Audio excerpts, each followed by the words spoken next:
Assalamualaikum warahmatullahi wabarakatuh. Halo teman-teman para pendukung Timnas Indonesia, apa kabar semuanya? Dimanapun kalian berada, semoga tetap dalam kondisi sehat. Kembali lagi di channel Garuda Sport. Pada konten kali ini, saya ingin membahas sedikit tentang TC Timnas Indonesia yang telah digelar sesuai dengan jadwal, di mana PSSI menetapkan jadwalnya pada tanggal 26 Mei sampai dengan 31 Mei 2025. Namun sebelum itu teman-teman sekalian, channel ini masih membutuhkan support dari teman-teman yang baru saja menemukan channel ini. Bantu channel ini dengan cara subscribe, like, komen, dan share agar channel ini tetap berkembang. Dan kepada teman-teman yang telah mensubscribe channel ini, saya ucapkan terima kasih banyak, karena tanpa kalian channel ini tidak akan berkembang dan tidak bisa berproses sampai titik ini. Nah teman-teman, seperti yang kita sama-sama sudah mengetahui di berbagai media bahwa Timnas Indonesia telah melaksanakan TC perdana kemarin di Bali, tepatnya di tempatnya Training Center Bali United. TC ini bertujuan untuk bagaimana meningkatkan kebugaran sekaligus meningkatkan chemistry antara pemain Timnas Indonesia, karena seperti yang sama-sama kita ketahui bahwa beberapa pertandingan sebelumnya para punggawa Garuda ini berkumpul hanya hitungan 1-2 hari. Namun kali ini karena semua liga baik itu liga di Eropa maupun liga-liga yang ada di Asia Tenggara maupun di Indonesia libur lebih awal ataupun kompetisinya berakhir lebih cepat, maka PSSI mengambil langkah untuk mengumpulkan para punggawa Garuda lebih awal untuk meningkatkan yang saya sebutkan tadi. Nah, dari TC perdana ini kita bisa lihat bahwa dari 32 nama yang dipanggil yang telah mengikuti TC perdana ini kurang lebih 23 pemain. Dan dari 23 pemain ini mereka terlihat antusias dan tidak terbebani oleh apapun dalam mengikuti TC perdana ini.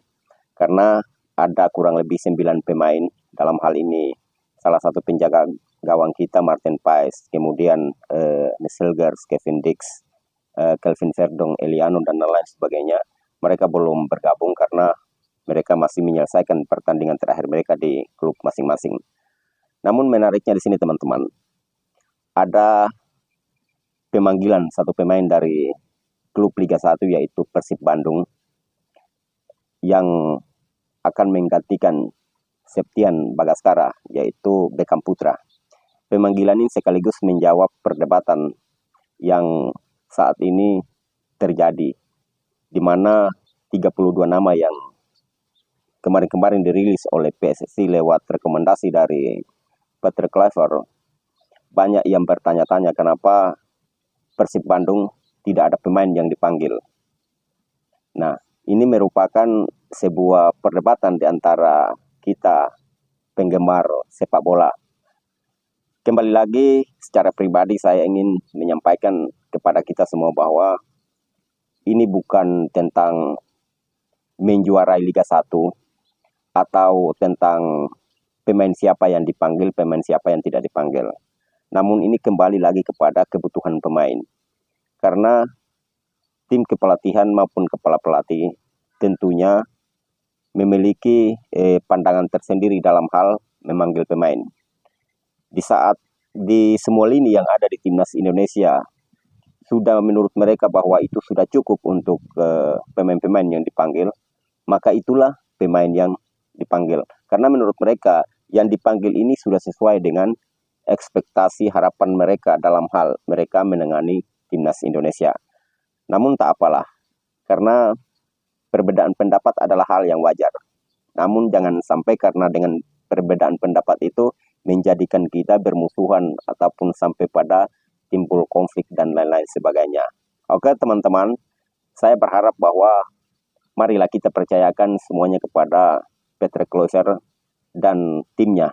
Karena keinginan kita dengan mereka pastinya sama, bahwa ingin melihat Timnas Indonesia bisa bicara banyak di kualifikasi pra Piala Dunia Zona Asia 2026 ini. Karena tanggal 5 ini Timnas Indonesia harus menghadapi Cina, pertarungan yang sangat krusial. Dan harga mati Timnas Indonesia harus menang, merebut 3 poin dari Cina agar bisa menjaga asa untuk lolos ke putaran keempat. kembali lagi kepada nanti tanggal 10 di Osaka, ini kita mengharapkan keajaiban. Walaupun sudah pasti bahwa timnas Jepang menurunkan skuad U23-nya, namun Jepang tetaplah Jepang. Tim yang merupakan mendominasi satu Asia dalam hal kekuatan sepak bola. Justru itu kita hanya bisa berharap untuk Cina. Karena walaupun bagaimana secara market value kita di atas Cina, dan dari market value seperti itu paling tidak kita harus memenangkan pertandingan di Gelora Bung Karno. Karena itu menjadi harapan kita semua. Seluruh netizen, warganet, dan seluruh rakyat Indonesia ingin agar timnas Indonesia bisa melaju sampai dengan World Cup 2026 di Amerika, Meksiko, dan Kanada. Oke teman-teman, tetap dukung timnas kebanggaan kita. Mereka berjuang di lapangan, kita berjuang di luar dengan mendoakan mereka agar mereka tampil mencurahkan semua apa yang menjadi skill mereka dalam hal sepak bola agar membawa Garuda terbang tinggi. Oke teman-teman, tetap semangat. Kita Garuda.